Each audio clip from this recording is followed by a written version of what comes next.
성경 본문은 고린도 전서 11장 11절부터 13절 말씀까지 보도록 하겠습니다. 이 모든 일은 같은 한 성령이 행하사 그 뜻대로 각 사람에게 나누어 주시는 것이니라. 몸은 하나인데 많은 지체가 있고 몸에 지체가 많으나 한 몸과 같이 그리스도도 그러하니라. 우리가 유대인이나 헬라인이나 종이나 자유인이나 다 한 성령으로 세례를 받아 한 몸이 되었고 또 다 한 성령을 마시게 하셨느니라. 아멘. 오늘 고린도전서 12장 11절부터 12절 말씀을 통해서 교회와 성령이란 제목으로 말씀을 증거하도록 하겠습니다. 성도님들은 교회 하면은 먼저 탁 어떤 것이 떠오르십니까? 교회 하면 의외로 많은 성도님들이 교회 하면은 아마 건물이 떠오르시는 분들이 의외로 많으실 거고요. 또 사람이 떠오르시는 분들도 또 있으실 것입니다. 근데 이 시간에 우리가 교회 하면 기억해야 될 아주 핵심적인 것은 교회는 신적 기관이다라는 것입니다. 사람들이 모여 하나의 공동체를 이루고 있지만 그러나 이 교회를 세우신 분은 하나님이시고 또 이 교회를 세우신 하나님이 붙들고 인도하고 간섭하셔서 이 공동체를 세상 끝날까지 책임져 주신다는 사실입니다. 그래서 이 교회는 시작하신 분이 하나님이시고 끝까지 은혜로 또 능력으로 붙드셔서 이 교회를 끝까지 간섭하시며 책임져 주고 계신 분이 하나님인 것을 기억하실 필요가 있습니다.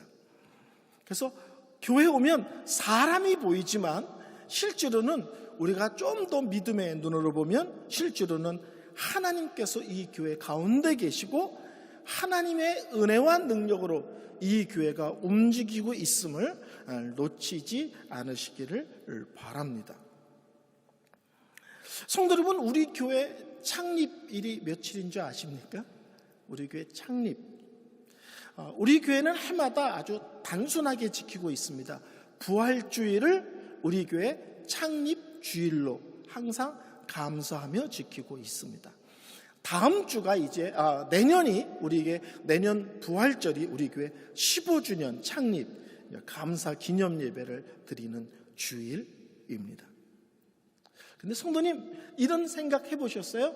이 세상에 있는 모든 오늘날로 말하면 이 세상에 있는 모든 신약교회의 창립일은 며칠일까?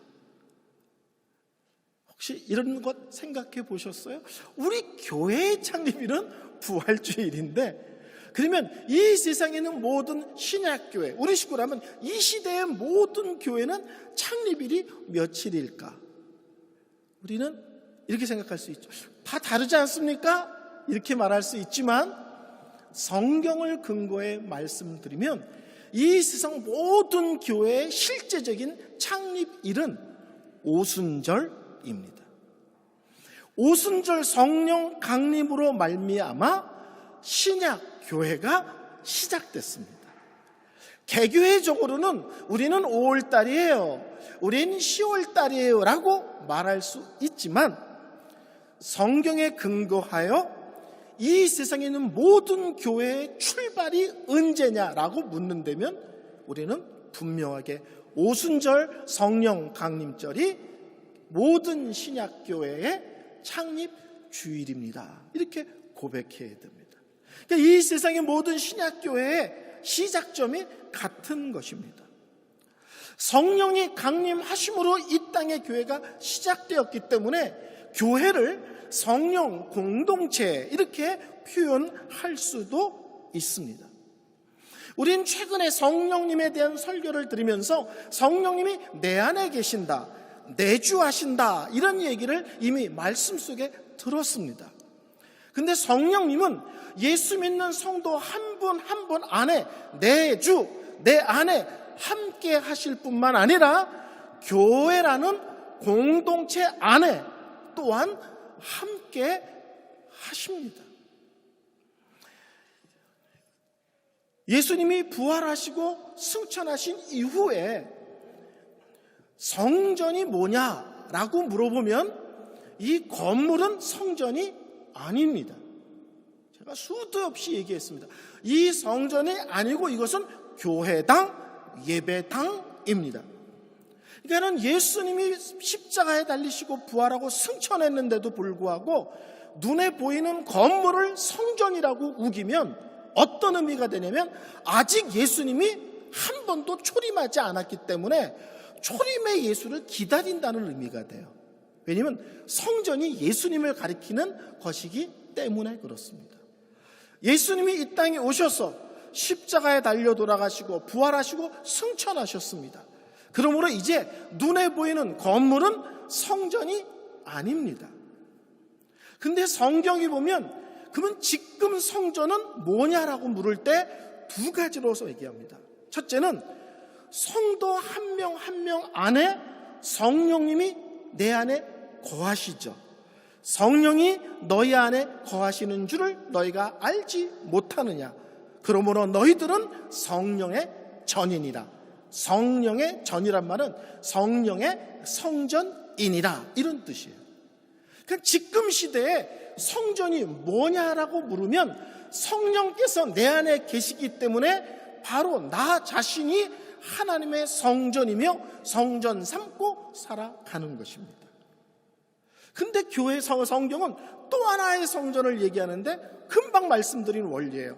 교회라는 공동체 안에 성령님이 함께 하시기 때문에 교회라는 공동체, 성도들의 모임 그 자체가 또한 성령님의 전 또는 성령님의 성전이라고 말씀을 하고 있습니다.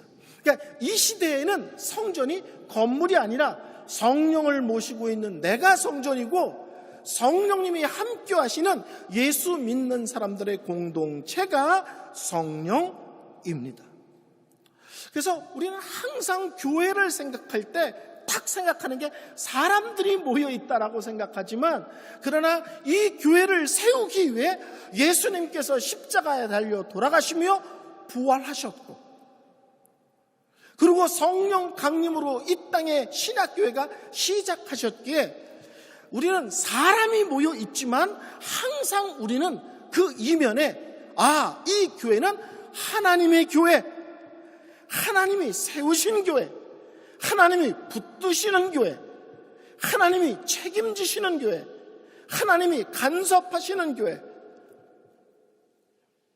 그래서 저는 교회를 고백할 때 이렇게 고백합니다. 항상 거룩하고 영광스러운 하나님의 교회. 제가 항상 교회를 고백할 때 쓰는 표현입니다. 교회는 이 세상에 하나님을 믿으세요, 예수를 믿으세요 하는 증거하는 증거 공동체이기도 하지만 이 세상을 향하여 하나님이 어떤 분인지를 드러내는 또 드러냄의 공동체이기도 합니다. 성도들의 개인의 믿음 생활뿐만 아니라 교회라는 공동체 안에서 드려지는 예배와 온갖 일들을 통해서 우리는 항상 뭐가 드러나야 되냐면 거룩하고 영광스러운 하나님의 교회임이 우리 교회 안에서의 모든 활동 속에서 최종적으로 드러나야 합니다. 그래서 여러분들 항상 기억하십시오. 교회 그러면 건물이 아니고 사람이다. 맞습니다. 근데 그 사람 뒤에 역사하시는 하나님이 계시다. 하나님이 주인이시다. 하나님이 붙드신다. 하나님이 책임지신다라는 사실을 항상 동시적으로 기억할 필요가 있습니다. 근데 이 성령님께서는 이 교회를 이 땅에 세우셨을 뿐만 아니라 이 교회가 아름답고 건강하게 세워지도록 성도님들에게 다양한 은사를 또 허락하시는 하나님이시기도 하십니다. 하나님의 일하심의 원리가 무엇입니까? 라고 묻는다면 우리 하나님은 놀랍게도 사람을 통해서 일하십니다. 참 그게 신비로워요. 이 시간에 주일날 강단에서 하나님이 직접 설교하시면 아마 눈도 깜짝 안 하실걸요? 아마 침도 안 삼킬걸요? 움직이는 분도 없을 거예요. 다 동작 그만. 딱 이 자세로 설교를 3시간 하셔도 길어요 소리 못 하실걸요? 근데 우리 하나님은 직접 하시면 너무 좋을 텐데 굳이 부족하고 연약한 사람을 통해서 말씀을 증거하게 하십니다. 설교뿐만이 아니죠. 교회 안에서 되어지는 모든 것에 대하여 놀랍게도 하나님은 부족하고 연약하며 허물투성이인 우리를 통해서 일하시는 것이 하나님의 일하심의 원리입니다. 그래서 하나님께서는 교회 안에 직분도 주시고 사명도 주시잖아요. 연말에 목사가 전화해서 이건 맡아주세요, 저건 맡아주세요 얘기하면 성도님들이 가장 많이 하는 게 이런 거예요. 부족한 제가, 능력이 없어서, 이런 얘기 한단 말이에요.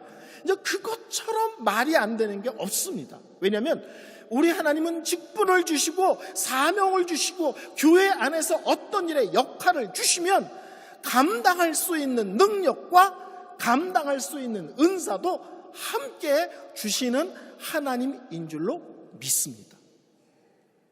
아멘. 하나님이 저를 설교자로 세웠는데 제가 도대체 설교를 못해. 그럼 누가 답답할까요? 성도님들도 답답하지만 하나님도 답답하실 거예요. 그러니까 설교자로 세우셨으면 설교의 은사를 주셔서 말씀을 분명하게 대언할 수 있도록 또한 책임져 주시는 하나님이십니다.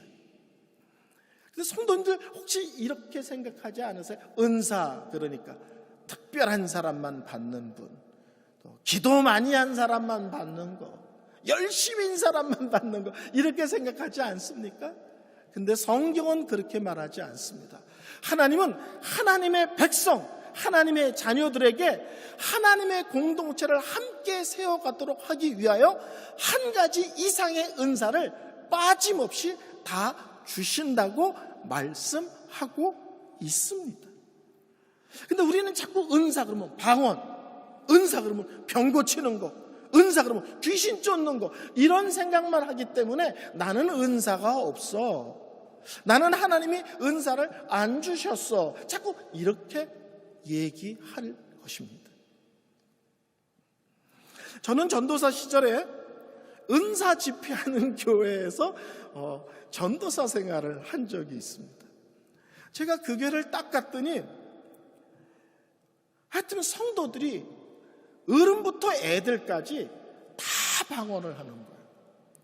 그 교회 방언 못하는 사람은 저밖에 없어요. 근데 성도님들이 저를 너무너무 아끼셨어요. 지금 30년도 넘었는데 지금도 저를 아끼세요. 지금도 그 동네 가면 밥 사주시고 만나주시고 놀아주시고 30년은 지금도 저를 그렇게 아끼세요. 근데 그렇게 저를 아끼시면서도 그렇게 불쌍히 여기세요. 이은성 전도사는 다 좋은데 방언을 못해. 그 교회는 정말 이렇게 표현했어요. 방언은 개나 소나 다 하는 것이다. 이렇게 표현을 하는 거예요. 그러니까 갑자기 사랑받는 전도사가 개나 소만도 못한 사람같이 돼버린 거예요. 그래서 제가 그때는 겁이 없었습니다. 그래서 겁이 없어서 하루는 주일 저녁 설교를 제가 하게 됐는데 성도님들한테 그랬어요. 성도님들, 제가 성도님들한테 깜빡 잊고 얘기를 안 했는데 하나님이 나에게 특별한 은사를 주셨다는 얘기를 내가 미처 안 했습니다. 그랬더니 성도님들이 눈이 동그래지는 거예요. 드디어 우리 전도사가 방언이 터졌구나, 이렇게 생각하는 거죠. 근데 제가 거기다 대고 제가 생각해 봤더니 하나님께서 저를 사랑하셔서 가르치는 은사를 주신 것을 제가 말씀드리지 않았네요. 그랬더니 분위기가 에이 뭐 이런 분위기인 거예요. 그러니까 그 교회는 방언, 귀신 쫓고 병 고치고 이런 것만 은사라고 생각하는 것입니다. 아니요. 성경에 보면 하나님께서는 다양한 은사를 말씀하시면서 모든 성도들에게 한 가지 이상으로 내가 속한 공동체를 섬길 수 있도록 은사를 주셨다는 거예요. 은사란 말은 쉽게 말하면 하나님께서 성도들에게 주시는 은혜의 선물이에요. 하나님께서 성도들에게 주시는 은혜의 선물입니다. 누가 주십니까?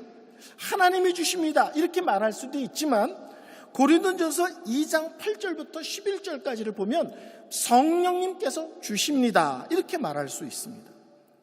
고린도전서 12장 8절부터 11절 말씀을 보면 이렇게 말씀하고 있어요. 어떤 사람에게는 성령으로 말미암아 지혜의 말씀을, 어떤 사람에게는 같은 성령을 따라 지식의 말씀을, 어떤 사람에게는 같은 성령으로 믿음을, 어떤 사람에게는 한 성령으로 병 고치는 은사를, 어떤 사람에게는 능력 행함을, 어떤 사람에게는 예언함을, 어떤 사람에게는 영 분별함을, 다른 사람에게는 각종 방언함을, 어떤 사람에게는 방언을 통역함을 주시나니 이 모든 일은 같은 한 성령이 행하사 그 뜻대로 각 사람에게 나누어 주시는 것이라. 다양한 은사를 얘기하면서 그 앞에 계속 반복하는 게 이 성령님께서 방언의 은사를, 성령님께서 병 고치는 은사를, 성령님께서 믿음의 은사를, 성령님께서 지식과 지혜의 은사를, 계속 은사를 얘기하면서 성령님께서 주시는 거야, 이렇게 얘기를 합니다. 근데 그 다음 말씀이 참 놀라워요. 성령께서 주시는데 그 뜻대로 주신다는 거예요. 우리가 착각하는 게 어떤 사람에게 특별한 은사가 나타나는 것은 저 사람이 특별하기 때문에 이렇게 생각하는 분들이 있어요. 어떤 분들은 기도를 많이 해서 저 사람은 기도가 세, 이런 사람들 있죠. 우리 성도님들이 하여튼 성경에도 없는 표현들을 잘 만드세요. 기도가 세, 저 사람은 열심히 대단해. 그래서 그 사람에게 어떤 은사를 주신 것이 아니라 성령님께서 어떤 사람에게 어떤 은사를 주는 것이 그가 섬기는 공동체를 함께 세워가는 일에 유익할까를 판단하셔서 성령님께서 결정하시고 주권적으로 일방적으로 허락하시는 거라는 거예요. 특별해서 주는 거 아닙니다. 열심 내서 주는 게 아니고요, 성령님께서 결정하시는 거예요. 그래서 어떤 은사를 주실지는 내가 결정하는 것 아니고요, 성령님께서 결정하셔서 주시는 것입니다. 이 사람에게는 이 은사가 필요해. 이 사람에게는 그에게 맡겨진 직분과 사명을 따라 또 그 공동체에 이 은사가 이 사람에게는 유익할 거야. 알아서 나눠주시는 거예요. 그러니까는 은사 중에 좋은 은사와 나쁜 은사, 높은 은사와 낮은 은사가 있습니까? 없습니까? 없습니다. 저 이런 교회도 다녀본 적이 있어요. 재직화를 하는데 집사님이 이렇게 발언하면 손 들잖아요. 근데 그 교회는 그렇게 손 들잖아요. 방언은 사람이 한마디 하겠습니다. 그러면 뒤에서 방언 내려라. 방언은 이런 데서 얘기하는 거 아니야. 병 고치는 사람이 한마디 하게끔. 지금 뒤에서 병 고치는 거 내려. 귀신 쫓는 사람이. 자기네끼리 은사의 순서를 정해놨어. 1등급부터 높은 등급까지. 그래서 윗등급이 얘기할 때 밑에 등급을 얘기하면 안 돼. 그게 성경의 가르침입니까? 아니요. 순전히 우리 생각에 병 고치는 건 쎄, 귀신 짖는 건 대단해, 방언은 뭐 흔해, 이게 우리 생각이에요. 성령께서 주시는 것이면 그것이 무엇이든지 귀하고 아름답고 복되고 유익한 것입니다. 아멘. 나에게 이 은사를 주시고 저 은사를 주시지 않은 것은 나에게 그 은사가 필요하고 그 은사가 하나님 보시기에 덕이 되고 유익이 된다고 생각하시기 때문에 허락하신 것입니다. 좋은 은사, 나쁜 은사, 높은 은사, 센 은사, 이런 거 구분 없습니다. 모든 은사는 성령님이 주시는 것이고 성령님이 주시는 거기 때문에 각각 나에게 주신 은사가 귀하고 소중한 것입니다. 근데 성경에 누구에게 주느냐? 특별한 사람에게 줍니까? 아니요. 오늘 뭐라고요? 각 사람에게 그의 뜻대로 나누어 주시는 것이라. 다른 말로 하면 예수 믿는 모든 성도들은 자기가 속한 교회를 섬길 수 있도록 우리 성령님께서 한 가지 이상의 은사를 주신다는 거예요. 주셨는데 자기가 모를 수 있어요. 또 특별한 특별한 것만 은사라고 생각하니까 자기가 주셨고 이미 교회 속에서 감당하는데 이것은 은사가 아니라고 생각할 수도 있어요. 근데 어떻게 주시느냐? 은혜로 주십니다. 내가 힘쓰고 애쓴다고 주는 게 아니라, 내가 특별하게 주는 것이 아니라 은혜로 값없이 우리 하나님께서 우리에게 허락하시는 것입니다. 근데 은사를 주시는 목적이 뭐예요? 어깨에 힘주라고, 나 높아지려고, 나 무시하지 마, 나 이런 사람이야, 이런 거 드러내려고 주는 것이 아니라, 놀랍게도 모든 은사는 교회의 덕과 유익을 끼치도록, 쉽게 말하면 함께 내가 속한 하나님의 교회를 아름답고 견고하게 세워가는데 함께 힘을 모으도록 은사를 주신 것입니다. 그러니까 은사는 자랑하는 것 아니에요. 은사는 너와 나는 달라 이렇게 구별하고 차별하고 이런 거 아닙니다. 교회의 유익과 덕을 위해서 아름답게 하나님의 교회를 함께 세워나가도록 하기 위해서 은사를 주셨습니다. 성경에 보면 고린도서나 로마서나 에베소에 보면 은사가 이렇게 쭉 나열이 되어 있어요. 지식의 은사, 지혜의 은사, 믿음의 은사, 병권, 온갖 은사가 나열되어 있어요. 근데 저는 안 쉬어봤어요. 근데 이제 그걸 신학자들은 쉬거든요. 그랬더니 신학자들이 얘기했어요. 23가지래요. 얼마나 감사해요. 대신 쉬어줘서. 근데 놀랍게도 23가지만 성령이 주시는 은사냐? 그렇지 않다는 거예요. 거기서는 대표적으로 이런 은사가 있다는 거지, 그 외에도 성령님께서는 우리 교회에 필요한 다양한 은사를 각 사람에게 다양하게 나누어 주십니다. 그래서 은사에 따라 반응이 달라요. 제가 최근에 식당에 가서 밥을 먹는데 거기 일하는 종업원이 팔에다가 접시를 4개인가 3개를 들고 오다가 바로 우리 앞에서 끝에 걸 떨어뜨렸어요. 최근의 일이죠. 저랑 밥 먹은 분은 대번 그때가 언제인지 기억하시는 거예요. 근데요, 음식을 들고 다 딱 깼을 때 거기에 앉아있는 사람의 반응이 다 다릅니다. 왜 다른 줄 아세요? 하나님이 주시는 은사가 달라서 그래요. 가르치는 은사가 있는 분은요, 그걸 딱 떨어뜨리면 내가 떨어뜨릴 줄 알았어. 왜 그걸 손끝에다 들고 와? 이쪽 안쪽에다 들고 와야지. 다음부터는 이쪽에다 들어요. 떨어뜨린 사람 앉혀놓고 접시를 어디다 두는 게 안전한지를 가리키려고 들어. 근데 또 어떤 사람은요, 놀라지 않으셨어요? 떨어뜨린 사람한테. 그 사람을 위로하는 거예요. 우리는 괜찮아요. 우리 신경 쓰지 마세요. 근데 어떤 사람은 또 다르게 말합니다. 이 접시 얼마야? 내가 계산할게. 또 이런 사람이 있어요. 그런가 하면 사장 오라고 그래. 사장, 이 사람 야단치지 마. 지가 대신 앞섰어. 이 사람 열심히 하려다 그런 거니까 야단치지 마셔, 이 사람. 예? 엉뚱한 짓 하다 한 게 아니니까 지가 대신 막아주고. 그런가 하면 또 어떤 사람은 같이 밥 먹으러 온 사람들 있잖아요. 깨지다 그치. 어이구, 다 같이 놀랬잖아요. 그러니까 어떤 사람은 종업원을 위로하는데 어떤 사람은 밥 먹으러 같이 온 우리 식구들을 안 놀랬어? 안 놀랬어? 또 이렇게 챙겨. 똑같이 위로하는데 위로하는 방향이 달라. 그런가 하면 어떤 사람은 일어나서 말없이 깨진 음식과 유리를 같이 치워주는 분도 계세요. 똑같이 접시에 음식이 떨어지고 깨졌는데 반응이 10가지, 20가지 다 다르게 나타날 수 있어요. 왜 그런 줄 아세요? 하나님께서 나에게 주신 은사에 따라 그것을 보거나 해석하나 접근하거나 마음 씀씀이가 다 다른 거예요. 여기서 누가 가장 필요할까요? 아니죠. 다 필요해요. 들어보니까 다 필요하잖아요. 그렇죠? 사장의 큰 소리를 막아줄 사람도 필요하고, 그 사람을 위로할 사람도 필요하고, 그걸 본 우리를 위로할 사람도 필요하고, 돈을 물어줄 사람도 필요하고, 같이 쳐줄 사람도 필요하고, 그렇죠?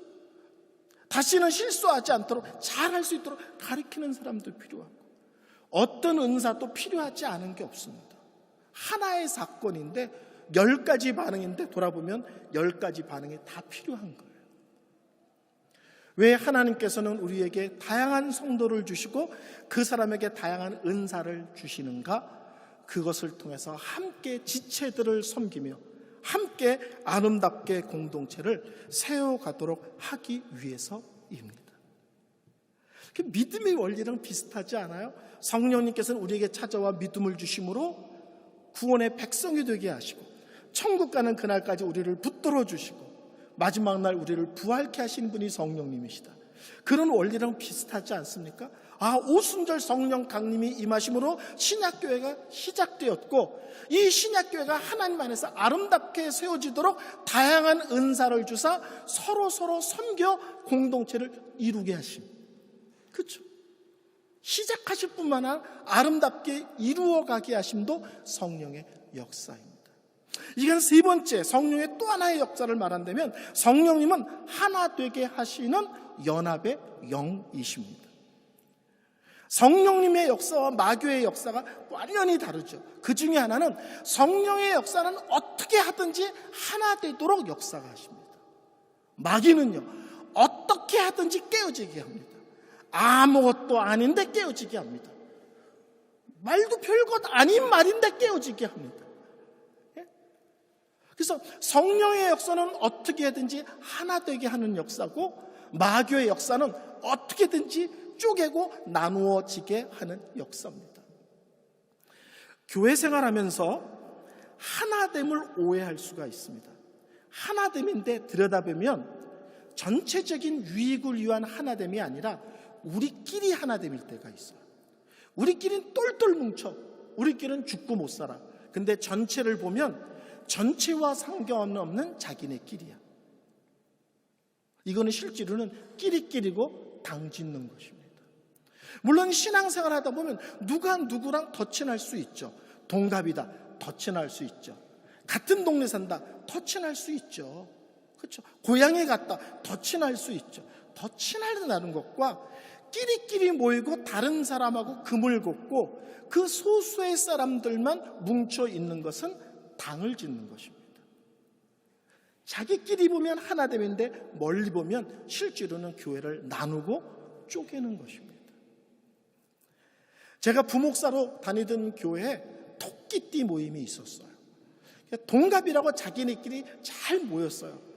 근데 이게 세월이 지나니까 토끼띠 팀이 투표해주지 않으면 장로도 집사도 아무것도 안 돼. 그러니까 토끼팀 모임에 잘 보여야 돼.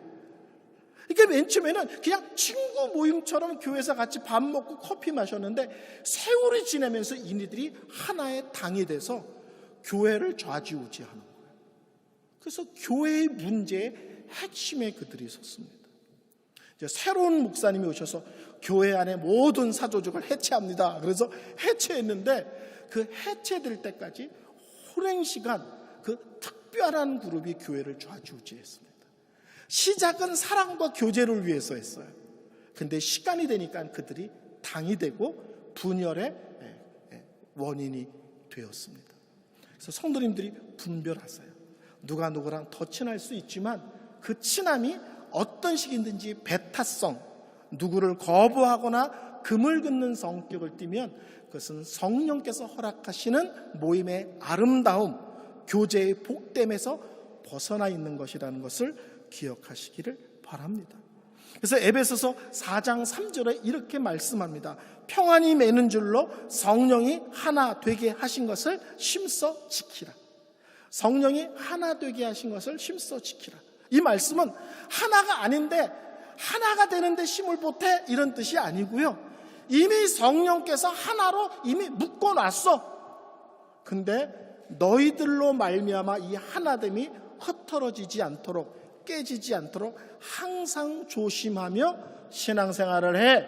항상 조심하며 교회 생활해. 이 말씀이에요. 성령께서 이미 하나로 묶어놨는데 너희들이 휘젓지 마. 이런 뜻이에요. 너희들이 혹시 말이 너희들의 행동이 그런 쪽으로 힘을 발휘하지 않도록 항상 깨어있어 조심해. 이런 의미입니다. 교회란 말을 쓸 때 성경에서는 그 교회를 표현한 말이 우리가 생각하는 것보다는 훨씬 높고 귀합니다. 교회를 그리스도의 몸 이렇게 표현합니다. 교회를 성령의 성전, 성령의 전 이렇게 표현합니다. 또 금방 말른 대로 교회는 성령의 공동체다. 또 이렇게 표현할 수도 있습니다. 사람들이 모여서 예배하고 교제하고 활동하고 하는데 성경은 놀랍게도 이 교회를 설명할 때 언제나 하나님을 앞에 놓고 이 교회를 설명하고 있습니다. 사람들이 모여 있지만 근본적으로는 하나님의 공동체, 신적 기관인 것을 놓치지 말아라 이것입니다. 여러분, 고린도서를 읽어보면 그 교회가 문제가 많습니다. 부끄러운 게 참 많아요. 근데 놀랍게도 바울이 이건 교회도 아니야 이렇게 말하지 않습니다. 문제가 엄청나게 많은 고린도 교회를 향하여 이건 교회도 아니야 이러지 않고 문제가 많은데도 불구하고 하나님의 교회라고 이야기하면서 하나님의 교회가 하나님 교회다워지도록 힘쓰고 애쓰는 것을 알 수가 있습니다. 이 땅에 있습니다. 부족하며 연약한 사람들이 모여 공동체를 이루고 있습니다. 문제가 있겠죠. 허물이 많이 드러나겠죠. 쓰러지고 넘어질 때도 많죠. 그렇지만 성도님들 함부로 맞지 마십시오. 이건 교회도 아니야 이런 얘기하시면 안 됩니다. 제가 미국에서 섬겼던 교회는 20년 동안 다툼이 있었던 교회인데 교회를 가서 제가 가장 충격을 받은 것이 성도님들이 교회를 향하여 이까지 교회 저까지 교회 매일 그러는 거예요. 교회가 이까지 교회 저까지 교회. 그러니까 교회에서 20년 동안 싸우는 거예요. 왜요? 그리스도의 몸, 하나님의 성전 이런 식으로 이해했다면 자기가 예배하며 섬기는 교회를 절대로 이까지 교회 저까지 교회 그렇게 감히 두려워서라도 말하지 못했을 것입니다. 우리는 이 교회를 향하여 하나님의 관점에서 좀 교회를 보는 훈련이 필요합니다. 사람들이 모였습니다. 예배하고 교제하며 즐겁고 행복합니다. 그렇지만 사람이 모였다고 사람의 공동체라고 성경은 말하지 않고 그리스도의 몸이며 성령의 전이며 거룩하고 영광스러운 하나님의 것인 교회라고 선언하고 있음을 항상 놓치지 않으셨으면 좋겠습니다. 설교를 결론 내리겠습니다. 교회는 하나님이 세우셨습니다. 그러므로 하나님의 교회입니다. 그리고 하나님의 교회이기 때문에 하나님이 궁극적으로 책임지십니다. 그리고 우리를 이 복되고 영광스러운 교회 안으로 우리를 부르셨어요. 요새 한국에서요, 책도 그런 책이 나오고 교회 이름도 그렇게 짓는 교회가 있어요. 저랑 형동생 하는 목사님 교회 이름도 그 교회 이름이에요. 교회 이름이 뭐냐면 우리가 교회다예요. 교회 이름이 우리가 교회다. 최근에 나온 신학책이 있는데 그 책 제목이 우리가 교회다예요. 건물이 교회가 아니라 예수 믿는 우리가 공동체가 교회고요. 이 안에 성령님이 거하시는 거고요. 성령님께서 우리를 붙들고 천국 그날까지 나를 끌고 가실 뿐만 아니라 이 공동체를 아름답게 세워가며 깊게 성숙하게 만들어 가십니다. 우리가 이런 영광스러운 공동체에 속해 있음을 항상 기억하면서 어느 때는 부족함이 보이고 어느 때는 허물이 보일지라도 교회를 향해서 가벼운 생각, 교회를 쉽게 보는 그런 식의 마음과 말의 표현들을 삼가할 줄 아는 그런 성숙한 성도들의 신앙생활이 되시기를 바랍니다. 찬양 드리겠습니다.